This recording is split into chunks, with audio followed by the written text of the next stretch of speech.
You can't replace part of the brain. Like, you treat them the same. A source of truth for the medtech industry. Coexists with the province. Robot understands things automatically. Number one show in the medtech industry. So Stryker got ahead of that and changed in the 90s, built $1 billion company that held up high, a lot of things. State of MedTech. With your host, Omar M. Khatib.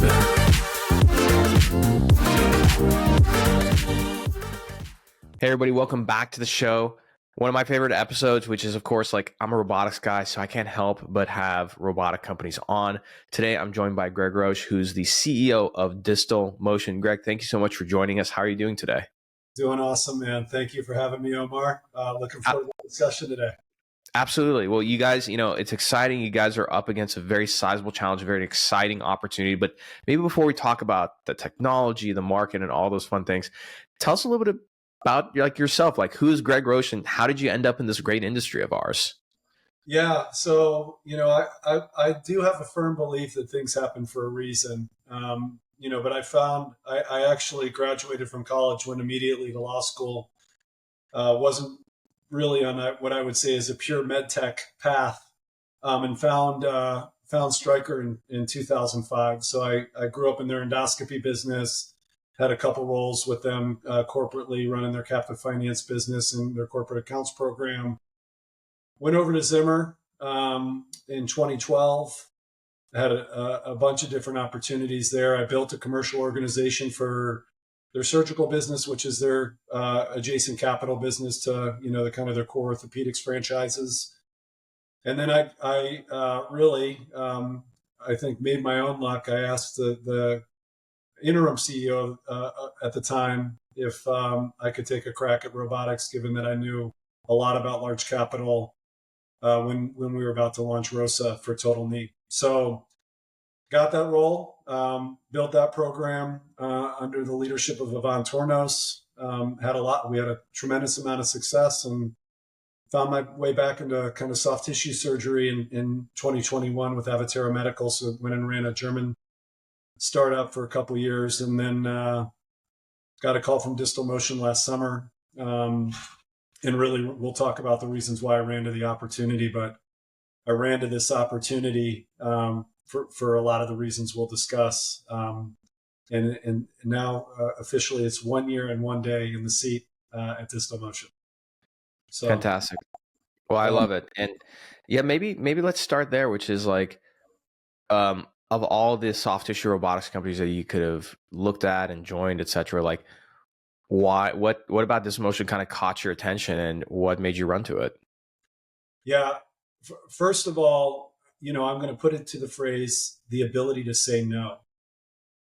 I've learned a couple things in robotics, and one is it is impossible to master everything. And when I say that, what I mean is in soft tissue robotics, you have a robot, you have instrumentation, you have visualization, you have advanced visualization, so ICG, hyperspectral, multispectral imaging, you have AI data, you have telepresence. Those are all factors when you're building an ecosystem around a robot.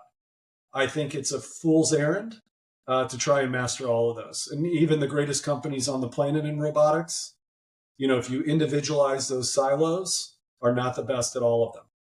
And so what I loved about Distalmotion, they're focused on a world-class robot and bringing wristed instrumentation, to help you suture, dissect, and work in confined space, and a very nice targeted set of instrumentation and nothing else. And we'll talk a little bit about this open platform concept and why I think it's much different, but also more beneficial for the customers, surgeons, administrators that we're going to call on. We can talk a lot about that. Going back a little bit, how is the company founded? Like, where's the company headquartered, and like, what's the sort of backstory there? Yeah, so kind of out of academia, EPFL in Switzerland. So the company was founded in 2012. So there's been a lot of kind of blood, sweat, and tears. I always say, no pun intended. I jumped in skiing downhill with Distalmotion. The product was already there. I mean, they actually had a manual version of this device before they converted it to robotics.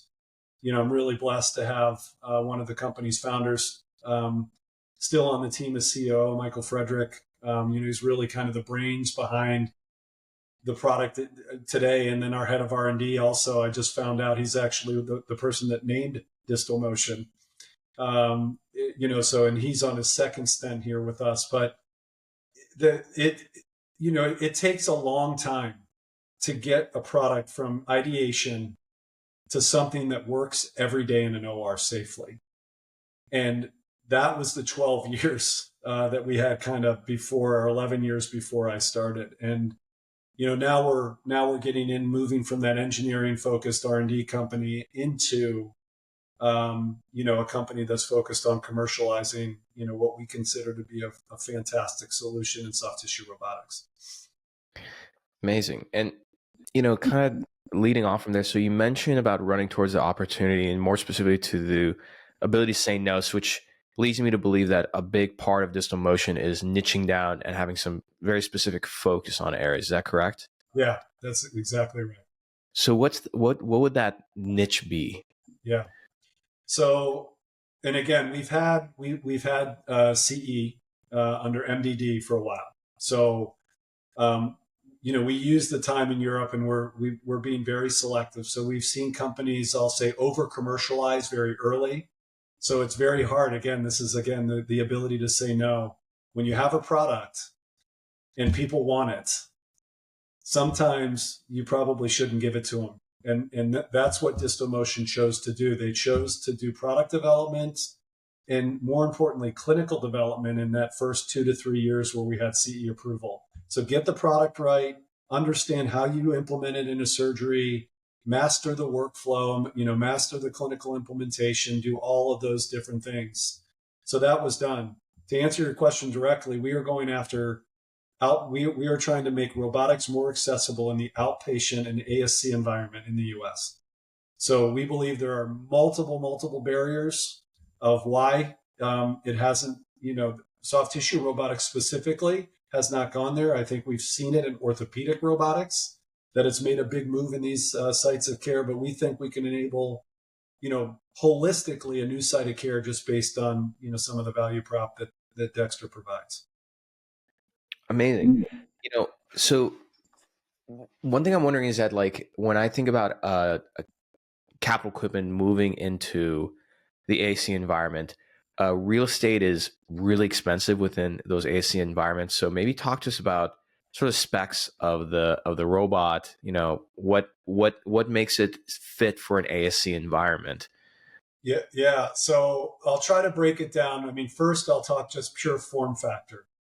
And I wish we could pull up a picture here of kind of an aerial view. Hey, Greg, you're on MedTech's #1 show. We already have a picture pulled up. Actually, right, beautiful. I'm gonna pull it, but like, since you beat me to it, let me pull it up right now. So let's pull it up. For those who are listening or watching on Spotify or YouTube, you'll see this. If you're on another platform, you're gonna have to go to one of those platforms to see video. But here we go. I think this is the most updated picture that we have, correct?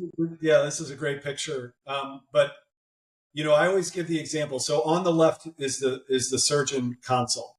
Okay. So that's where the surgeon sits. You can sit or stand. It actually elevates. So ergonomically, completely open. The surgeon is, bless you, by the way.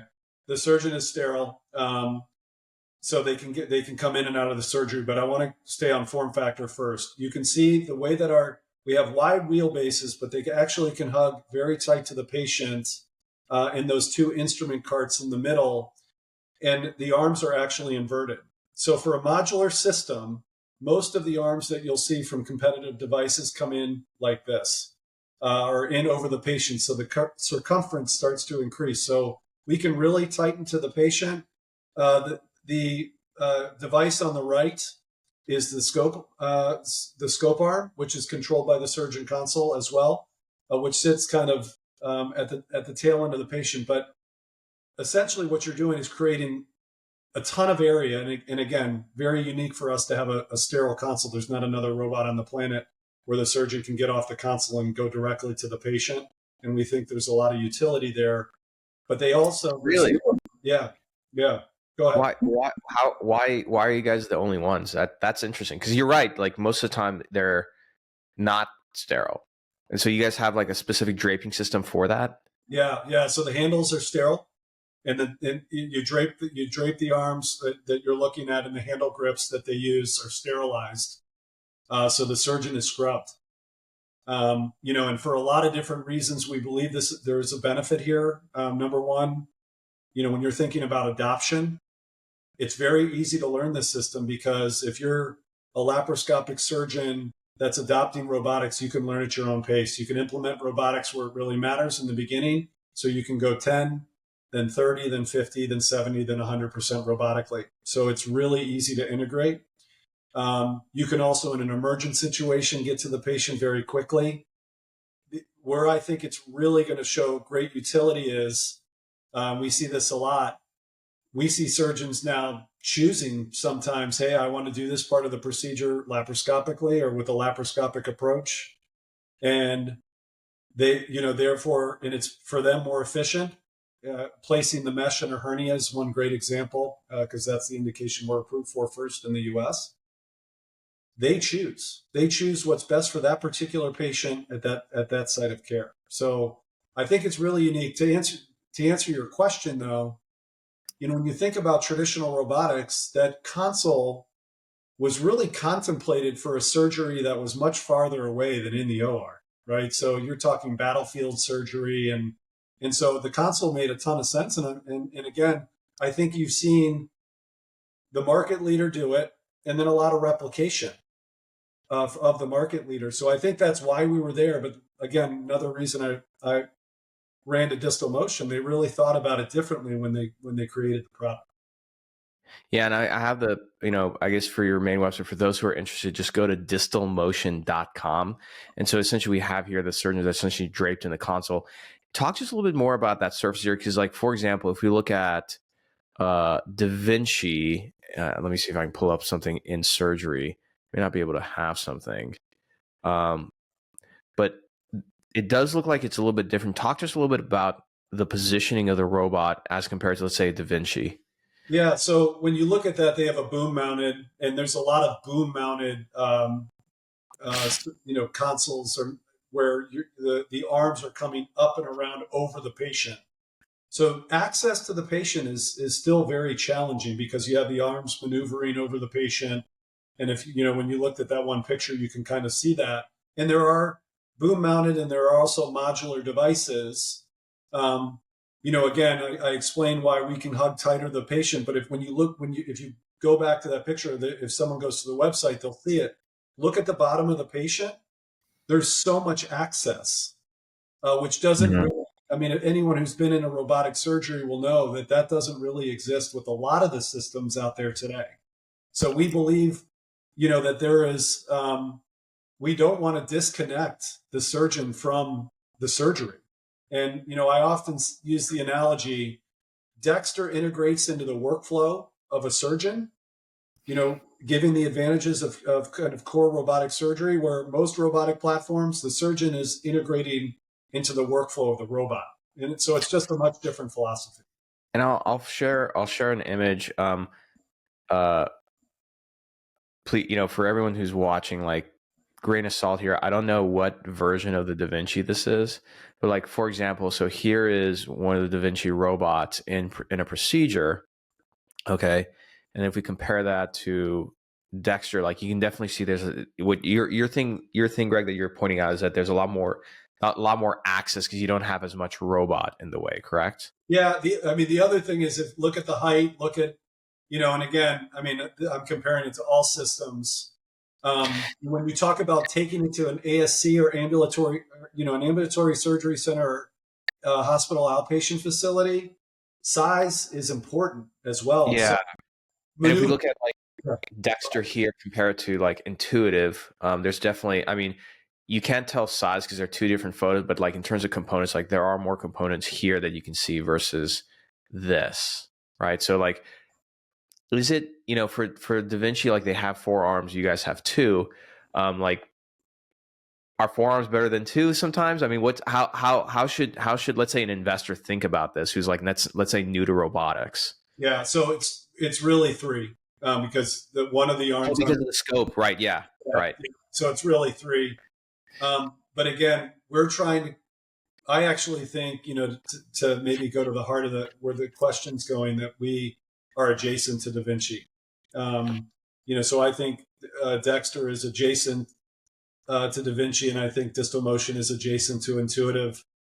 We're trying to enable a site of care which, again, has limitations on space, sterilization, staffing, all kinds of things. I mean, one of the things that is near and dear to me in launching an orthopedic robot, when you start to bring new instruments into an ASC, they just don't have the ability to flip instruments and sterilize in the way that you and I would be used to in a hospital environment.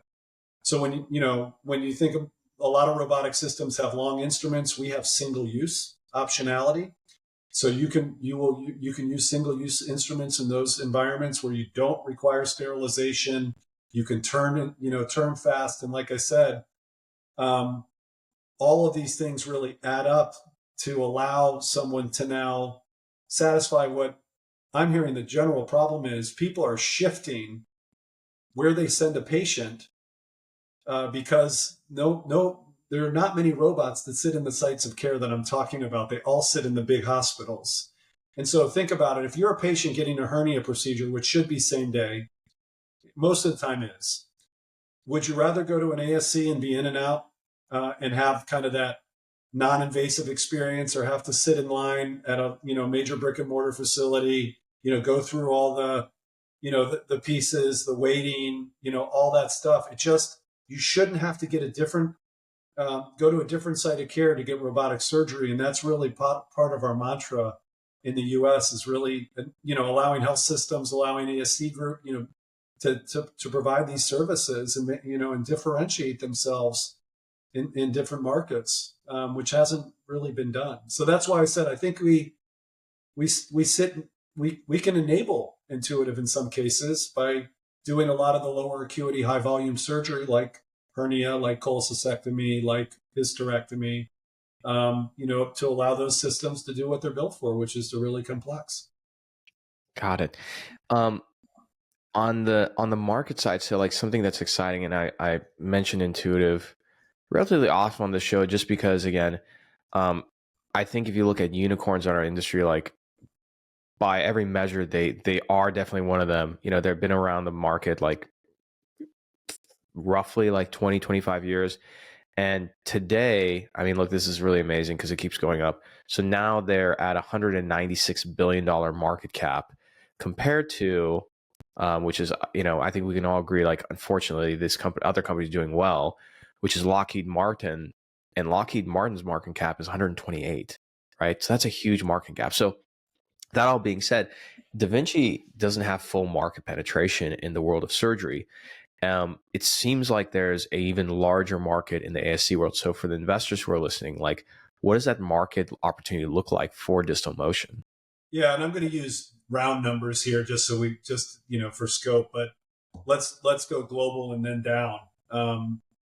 Globally, total addressable market is 35 million procedures, of which 2.5 million procedures are being done on a robot today. That's all robots. So that to me is really the definition of being underserved from a market perspective. There's still a ton of open surgery, still a ton of laparoscopic surgery being done all over the world. When you now go down into the U.S., about our addressable market. So we're looking at the full verticals of urology, gynecology, and general surgery. Those verticals, about 4.5 million procedures. And again, just based on the numbers we have, our first three indications, which are, right now we have approval for inguinal hernia. Our next two targeted indications are one in general surgery, one in gynecology. Right there, you open up 2.1 of those 4.5, and 1.66 are done in an outpatient hospital or ASC. So that tells you kind of the breadth of the amount of procedures that are being done there, and the majority of those are not being done on a robot. Where you look at like prostatectomy, high penetration, for robotics in the U.S. 70–80%. I mean, if you get your prostate removed, likely you're going to be doing that with a robot. A lot of these other procedures, you're seeing penetration rates 10–12%, and it's for all the barriers that we're talking about here, whether it's economics, logistics, workflow, clinical barriers. There's a multitude of things that have prohibited people from doing robotic surgery where they want to. Because, go ahead. Oh no, go ahead. Please finish what you're saying. I was just going to say that the ASC is just less invasive patient experience. It's a great experience for the patient, but it's also a great experience for the surgeon, right? They can come in, they can do cases, they can be super efficient, and they can get home and enjoy dinner with their family. And that's also really important. When you talk about longevity around, the surgeon's career and creating an environment for them that's really beneficial. I mean, when you're having to, again, it's just the nature of the large hospitals. They're complex. The sterilization is complex. Creates delays in surgery. All those things they have to deal with. They bear the brunt of all of that. So it really solves a lot of problems. Not only does it provide great optionality from an outcomes perspective for patients, but it's also great for surgeons and administrators. They can keep everybody happy. They can get, high utilization at these facilities, and surgeons love to be in that environment. And, and I think that aside from surgeons, a lot of, I think post-COVID, a lot of people got used to remote care, personalized care, and like just care that's a lot easier. Like, I don't think I've never met anybody who wants to go to like a big hospital for any kind of care. And so I think there's this thing that things are moving out of the hospitals to the ASCs, and to an extent from moving out of the ASCs and the clinic into the home. I mean, for me, like I have a primary care and I try and do everything I can from home, and not have to leave. For, in that same regard, so it sounds like the big opportunity for Distalmotion is a sense that Intuitive is focused on a specific set of procedures that are predominantly done in a large hospital setting. The ASC, even if they could afford to buy a Da Vinci, the space is kind of limited, and of course, access to the robot becomes limited because it's hard to move room to room. It looks like with Dexter, it's easy to move this from room to room, correct? Yeah, I mean, I always give the example. I took the surgeon console off a flatbed truck and put it in my office and through a single door frame in the middle of February. It's incredibly easy to move. You don't have to be beholden to one room for robotics anymore. You can use the robot, move it into another room. I mean, that just, again, in practice, I guess in theory, you could do it. But in practice, it just doesn't happen. And so, again, we're solving those problems. But like I said, I think there's plenty of space in the market for multiple robotic technologies. This is just where our focus is. And on the business model standpoint, I mean, you have a capital equipment expense, which, by the way, I don't think you guys have. If you could share pricing, that'd be great. But like, I would imagine that you can't. But aside from the capital equipment sale, you have your disposables, right? And so you have like these one-use disposable instruments, and the whole key there, at least on the economic story to the hospital, is that you're going to save money on SPD, which people don't realize. Like, a lot of money is spent on SPD. Is that the sort of the business model there? Yeah, there's a couple things with the instruments. So you have capital, you have a cost per case, right, which is instrumentation. And again, we only have 5 instruments. Really, really simple. And I want to get back to that on the open platform concept. And then you have service. On the instruments, single use, inevitably we'll have also a reusable option. Couple things though, you're right, you don't have to sterilize. So that's, there's a couple things there. There is an environmental aspect here. Sterilization and the chemicals used in sterilization have a really tough impact on the environment. So, you could throw these instruments in and recycle them. Also, the availability, right? You have those, but we also think we can be competitive with these particular instruments on a cost per case. but no risk of cross contamination with single use. The final one, though, that we've really been seeing is you get a new instrument every time. And, again, if you ask a surgeon, would you rather have scissors that have been used 7 times or 1? They're going to tell you 1. And that's, it sounds so simple, but that is one of the biggest pain points. Again, I'm talking holistically in soft tissue robotics, is just cutting consistency, longevity of those types of instruments. And so that solves a big, when you talk about the quality or predictability of the care, that solves a big problem there as well. On the clinical adoption side, and you guys, where are you on your regulatory pathway? Are you guys through FDA and commercially available in the U.S.? Yes. So we got through the de novo process. Congratulations. Yeah, thank you so much. Yeah, it was a great day.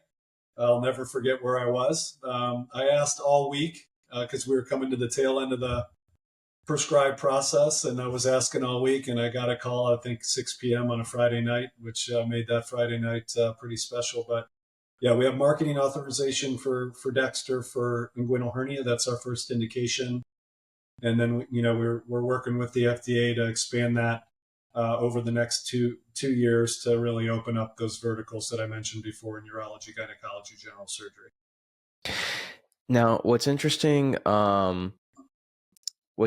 that on the clinical adoption side, it's always interesting when you have technology that has use in multiple specialties, which is great for a hospital. I know you won't really know until you get started, but do you have a sense of where Dexter is going to shine the most? Like, do you feel like it would be in the general surgery world? Do you feel like it would be OBGYN? Like if Greg Roche, if you had to like sort of place a bet, like where do you think that would be and why? Well, we've done almost 1,400 procedures in Europe. So I mentioned before, we've learned a lot by watching others, and we've seen people over commercialize.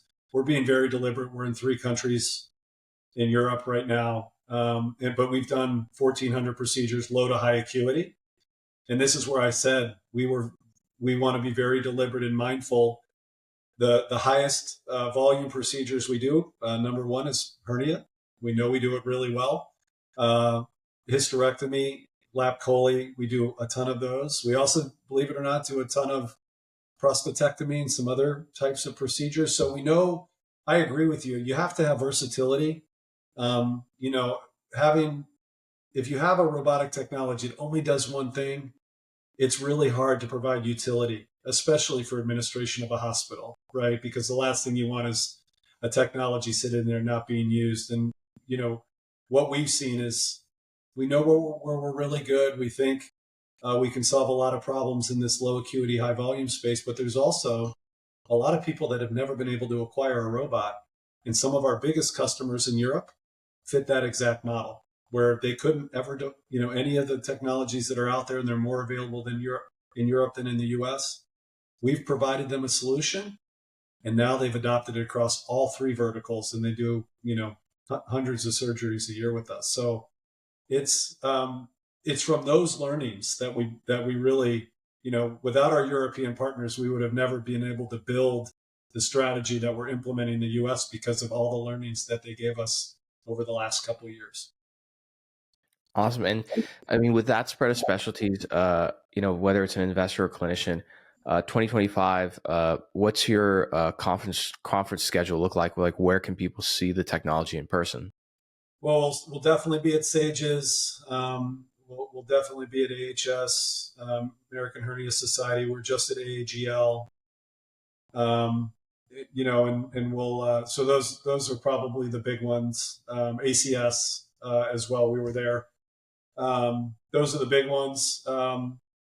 Probably the biggest showcase for us will be SRS, or the Society of Robotic Surgery, which is actually it's typically in Orlando. It's been organized by Vip Patel, but now is in Strasbourg, to IRCAD in Strasbourg, France. And we'll have a big presence there in June as well. So we'll be doing some live surgery, which we did for the first time this year at SRS in Orlando. But yeah, we will definitely be on the floor and more present now that we have an approved product. Nice. And then what about like labs? Like, are you guys planning on doing some kind of a lab roadshow at all, or anything like that Yeah, great outside of question. conferences? Yeah, so for again, now that we have an approval, we have 2 robots positioned on the East Coast and West Coast in the U.S. that have all the dry and wet lab capabilities. We've been doing tons of customer interaction and engagement now that we can. We'll be adding a few more strategically, but these are all in partnership with hospitals.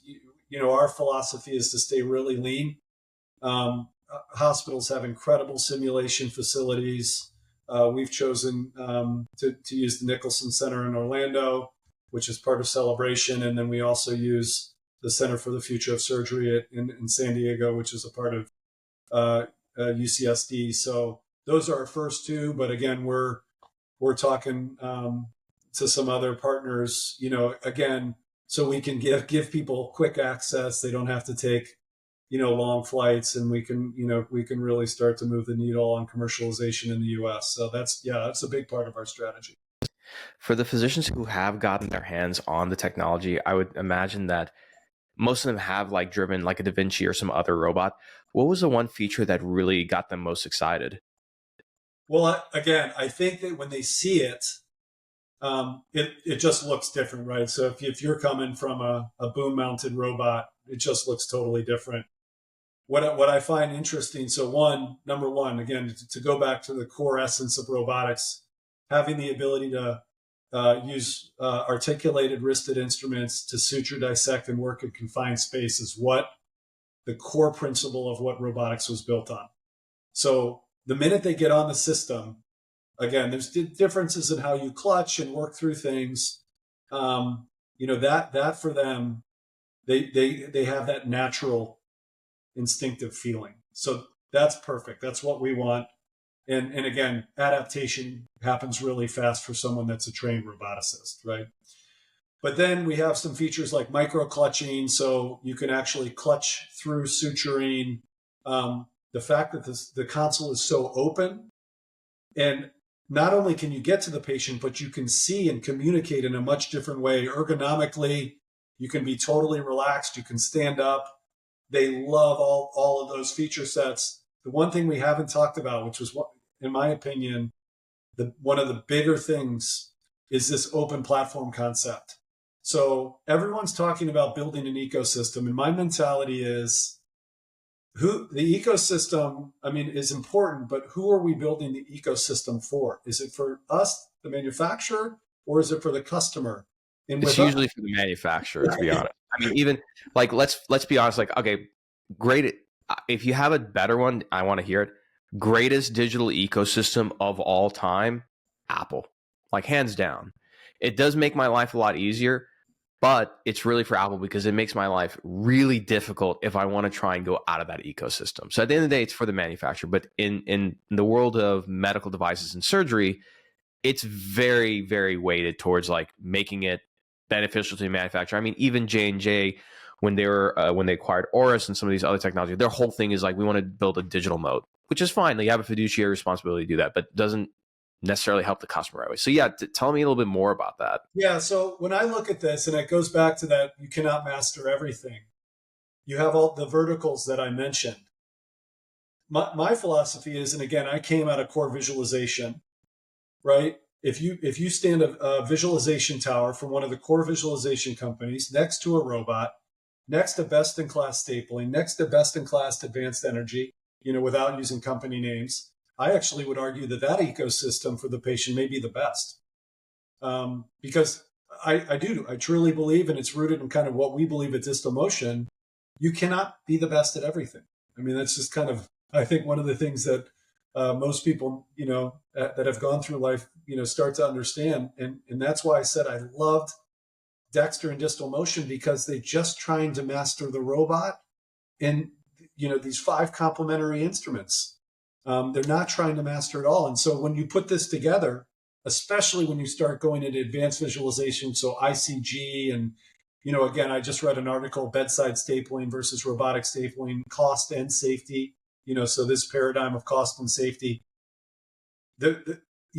people are showing that, optionality is a great thing, right? And there are companies that are really good at all those things that when you put a robot in the room that has a self-contained ecosystem, they don't get used. And so that, that may not be the preference for the surgeon, and it also may not be the preference for administration, right? They fought really hard for big contracts and all kinds of things, and we can free them up to use what they want. And I think that is actually, when you boil it down, that is one of the biggest advantages of Dexter. And so, from an investor standpoint, like what do you have to say to investors who say like, oh, but we want you to build some kind of like a closed ecosystem, because there's some investors that just want to be aggressive about that. Do you just feel like it goes outside of the vision of Distalmotion then? Yeah, well, maybe one nuance.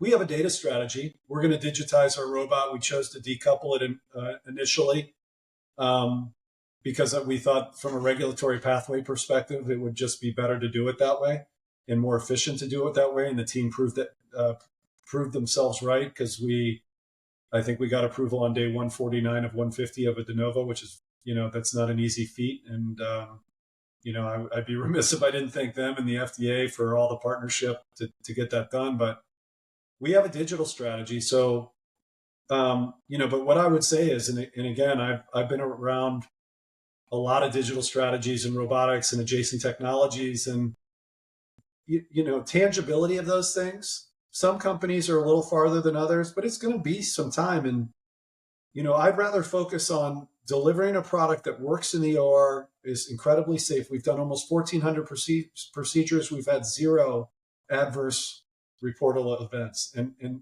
that's way more important to me than worrying about creating a data lake, to overlay. We will do it.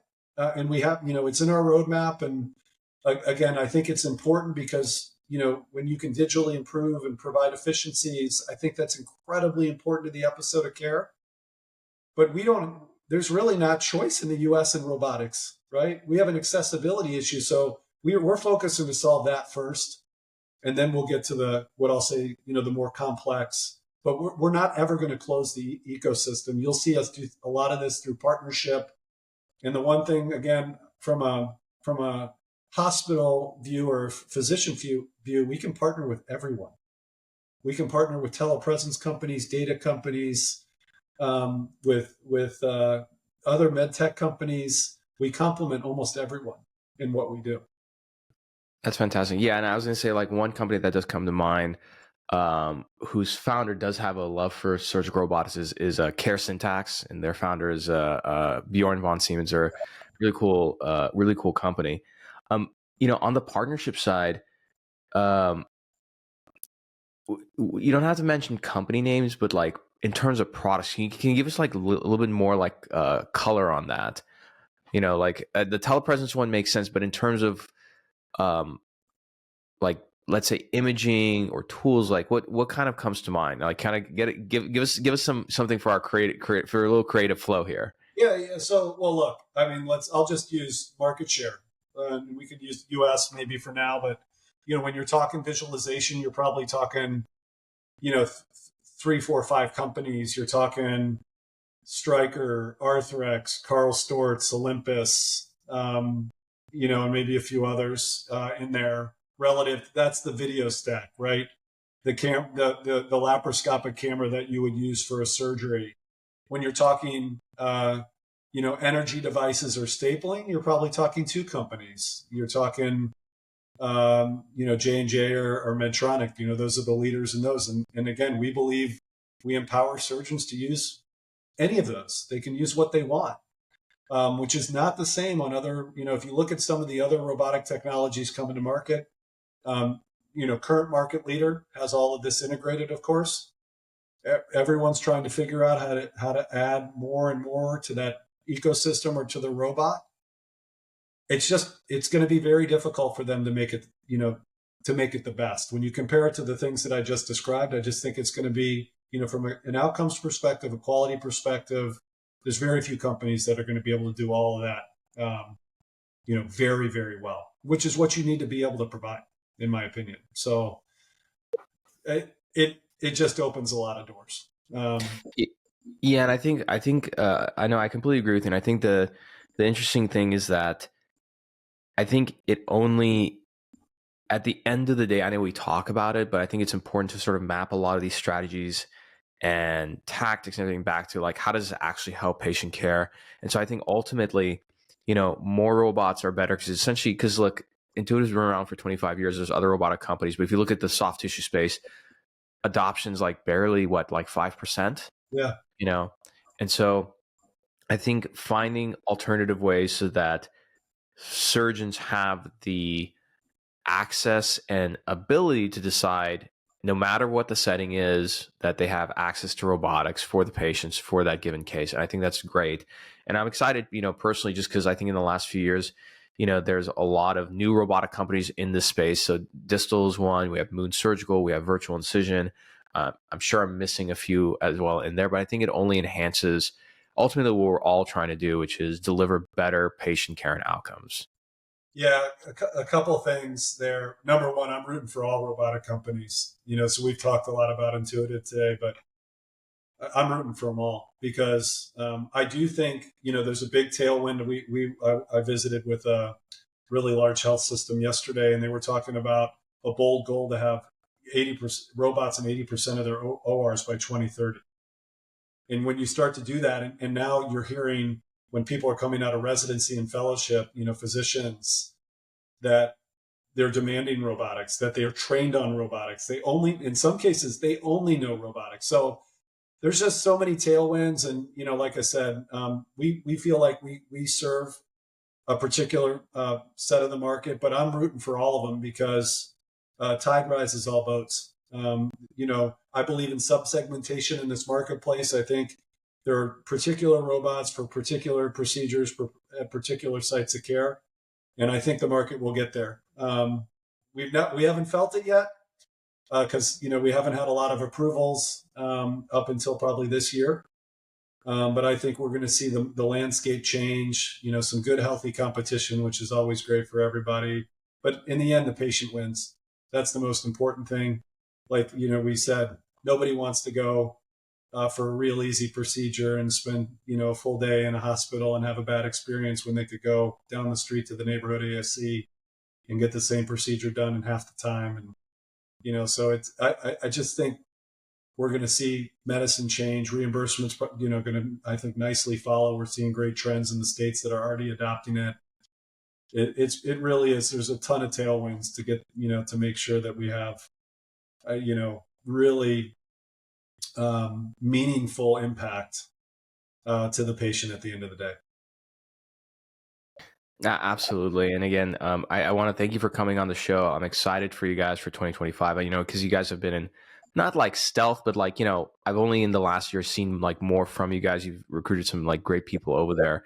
And hopefully we can have you back on the show like sometime later in the year just to kind of get an update on things. And at least for me, when I'm at one of these conferences, I'll definitely be stopping by the booth to get my hands on the robot and give it a drive. But for those who are listening, I just want to recommend, whether you're an investor or clinician, a couple things. Number one, go to Distalmotion's website, distalmotion.com, learn more about the technology and what they have to offer. Give Greg a follow on LinkedIn. And be sure to follow Distalmotion on LinkedIn as well. And if you're new to this podcast, welcome. We're the number one show in the industry for a reason. Be sure to subscribe, give us 5 stars.